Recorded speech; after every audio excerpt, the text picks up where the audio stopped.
หัวใจหากน้องได้ไปบ่อนอายอยู่บ่เชื่อเมื่อน้องบ่เห็นจำเป็นต้องบอกให้หูเพราะอายเคยอยู่มานานแสนนานอยากให้นวลน้องได้เห็นคงบ่ไว้เว้นเมื่อยามจากลาธรรมชาติแสนชื่นสดใสวิไลแดนดินบ้านป่าเพิ่นพัฒนาไปแล้วขวัญใจน้ำเทินเป็นแห่งสำคัญ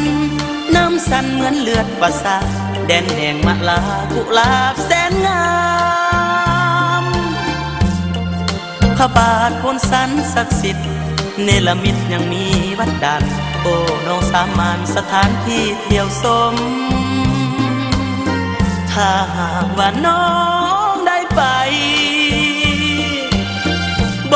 ริคำใสแห่งเมืองปากสันอย่าลืมเบื้องน้ำสองสีน้ำใจแสนดีต่อกันบ่าวเมืองปากสันจะคอยวันน้องมายาม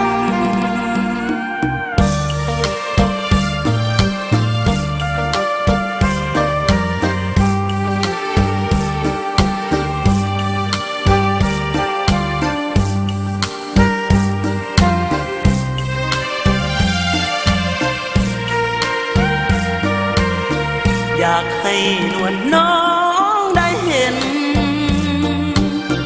คงบ่ไว้เว้นเมื่อยามจากลาธรรมชาติแสนชื่นสดใสวิไลแดนดินบ้านป่าเพิ่นพัฒนาไปแล้วขวัญใจน้ำเทินเป็นแห่งสำคัญน้ำสันเหมือนเลือดประสาแดนแห่งมะลากุหลาบแสนงามพระบาทพ้นสันศักดิ์สิทธิ์เนรมิตยังมีวัดดันโอ้น้องสามานสถานที่เที่ยวชมถ้าหากว่าน้องได้ไปบริคำใสแห่งเมืองปากสันอย่าลืมเบื้องน้ำสองสีน้ำใจแสนดีต่อกันบ่าวเมืองปากสัน